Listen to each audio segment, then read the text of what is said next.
Sinimulan na ng Senate Blue Ribbon Committee kanina ang kanilang investigasyon sa pork barrel scam. Narito ang mga detalye.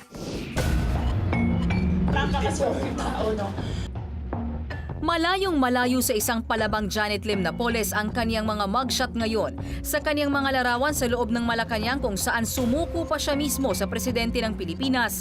Makikitang nakayuko at kita ang hapis sa kaniyang itsura. Umani naman ang batikos ang tila special treatment ng palasyo sa tinaguriang pork barrel queen at pugante sa loob ng 2 linggo. Lalo pa at si Pinoy pa ang nagatid sa kanya sa loob ng Campo Crame. According to their camp, there were serious threats on her life. In the words of Attorney Kapunan, there are those who intend to silence her permanently.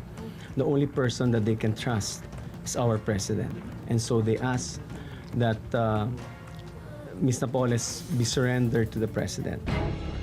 Ayon kay Attorney Mel Santamaria, legal counsel ng TV5, legal naman ang paraan ng pagsuko ni Napoles. Ang isang akusado o ang isang taong na-file na ng kaso ng criminal case sa korte, pwede naman talagang sumuko kahit sino mang otoridad. Kahit sa pulis, sa barangay captain, dito lang sa pangyayaring ito, sa presidente, wala namang masama doon.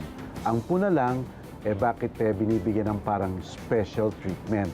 Yun lang naman ang puna. Pero kung ang usapin ay legal ba, wala namang illegal doon. Agad kinontra ni Santamaria ang anggulong gagamiting state witness si Napoles. Kaya depende na talaga sa korte yan kung ano ang kahinatnan, kung papayagan ng state witness o hindi. Pero ang dapat unawain na ang akusadong lumalabas na mas o pinakamisala ay hindi dapat maging state witness. Kung ganun nga si Napoles o hindi, pinagpapalagay ng batas na isa inosente, huwag nating kalimutan, pero kung iyon ang magiging labanan, titignan kung siya nga ang pinakalumalabas, at least, na pinaka mas may sala, hindi siya pwede maging state witness. Kung list, ano naman siya, kung list guilty, pwede siya maging state witness.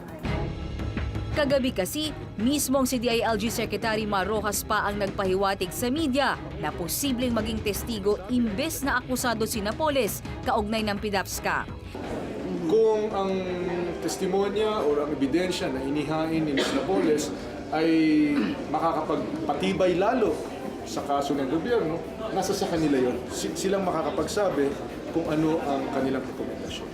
According to PD 749, exempted ka sa kaso kung meron kang masasabi sa gobyerno na ibang bagay na hindi pa nila alam. Hindi rin po sila nag-confirm, nag-submit ng written confirmation. Habang dinidinig sa Senado kanina ang issue ng pork barrel, ilang ulit na nabanggit ang kanyang pangalan. Mula sa 82 NGO na sinasabing nakatanggap ng PDAP mula sa iba't ibang mambabatas, tumutok ang investigasyon ng Senado sa 8 na iniuugnay kay Janet Lim Napoles. Sa 8 NGO, ang Social Development Program for Farmers Incorporated kung saan si Ben Herloy ang presidente, ang may pinakamalaking nakuhang PDAP mula sa mga mambabatas na nagkakahalaga ng mahigit 585 million pesos. Pambili raw ito ng liquid fertilizers at agricultural packages, pero marami raw ang di nakatanggap. Sabi ng COA, ang mga senador na nagbigay ng PDAP sa nasabing NGO ay sina Senador Enrile, Revilla at Estrada. Ang recipients po na rineport nila, 25 municipalities yung NABCOR funded, but out of the 25, non-confirmed receipt. Nabanggit din ng COA ang pangalan ni Unasan. Nagbigay daw siya ng PDAP na nagkakahalaga ng mahigit 14 million pesos sa Agri and Economic Program for Farmers Foundation Inc. Kasama rin niyang nagbigay sina Revilla at Enrile.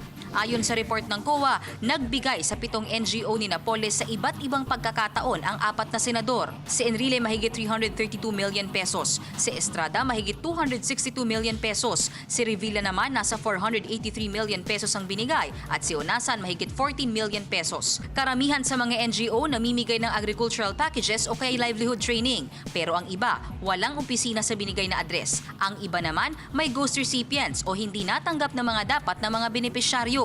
Ayon sa COA, kinumpirma naman ni Enrile at Revilla na kanila ang lagda sa mga endorsement letter, pero si Unasan at Estrada, mga staff lang ang nagkumpirma. Ito mga love letters na ito ba ang basihan na ginamit ng implementing agency sa pag-release ng pondo sa mga NGOs? either wala kaming intervention sa pagpili ng NGO, na sinusunod lang namin yung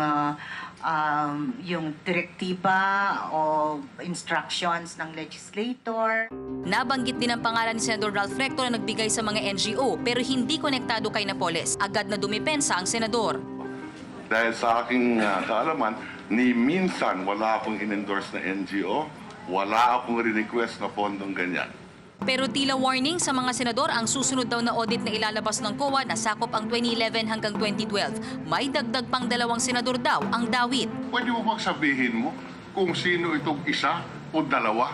Para naman yung hindi kasama, wala doon. Hindi naman kami... kung sinasabihin mo isa o dalawa, baka yung nakaupo rito kasama sa isa o dalawa. Would it be sufficient for now to say that the two are not in this hall right now? Pwede na yan. To start with. Git din ng COA ang mismong pagbibigay ng pondo sa mga NGO mula sa PDAF illegal dahil wala namang batas o kahit ordinansang pumapayag na gawin ito.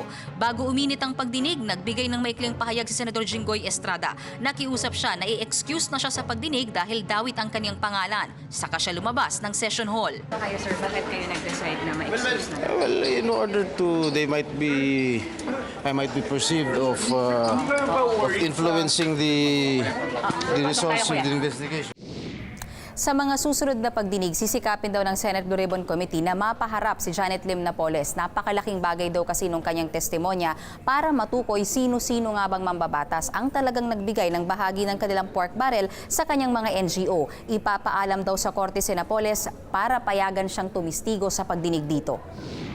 Sumuko man si Napoles, hindi naman susuko ang taong bayan sa paghahanap ng katotohanan.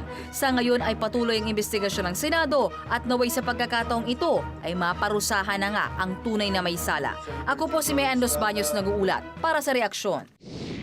FYI mga kapatid, for your information.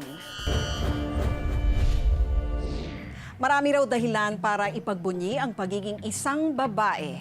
At isa na rito, mas mahaba raw kasi ng 5 taon ang buhay ng mga babae kaysa sa mga lalaki. Dahil daw ito sa hormones at genetics ng female species. Ayon sa Time Magazine article ni Tom Pelz, ang founder ng New England Centenarian Study sa Boston University, mas matagal daw magkaroon ng problema sa puso ang mga babae kumpara sa mga lalaki. Dumaranas din daw ang mga lalaki ng tinatawag na testosterone storm na nakakadagdag sa death rate ng mga lalaki. Nag-uudyok daw ang testosterone hormone ng peligrosong pag-uugali sa mga kabataang lalaki.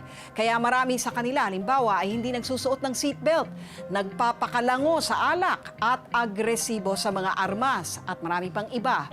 Bukod sa mga biological factor, napag-alaman din ng sociologist na si Philip Cohen ng University of Maryland na ang haba ng buhay ng mga kababaihan ay resulta ng social dynamics o ang pakikitungo nila sa mga nangyayari sa kanilang paligid.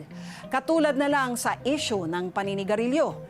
Ayon kay Cohen, 80% ng mga lalaking Amerikano na ipinanganak sa ika-20 siglo ang naninigarilyo pagsapit nila ng edad 30. Samantalang ang mga babae, hindi man lang lumampas ng 55%. Bagaman mas lumiit na ang bilang sa pagitan ng mga bilang ng mga nagyoyosing babae at lalaki, mas karaniwan pa rin itong bisyo ng mga lalaki ayon sa World Health Organization.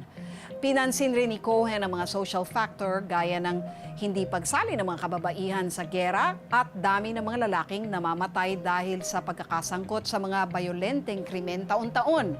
Ito ay maaaring may kontribusyon sa mas mahabang buhay ng mga babae. Sa kabila nito, mapababae o mapalalaki man, mahalagang mapahaba ang ating mga buhay at mapaganda ang kalidad nito. Umiwas sa mga masasamang bisyo tulad ng paninigarilyo at sa halip, kumain ng balanced diet, mag-ehersisyo at matulog ng sapat na oras. At bukod sa pagkakaroon ng more years to our lives, mas mahalagang magkaroon ng more life to our years. Kung walang magsasabi, walang mangyayari ang opinyon mo, pinakikinggan, pinag-uusapan dahil ang bawat balita may katumbas na reaksyon. Ako po si Lucy Cruz Valdez. Magandang gabi po sa inyong lahat.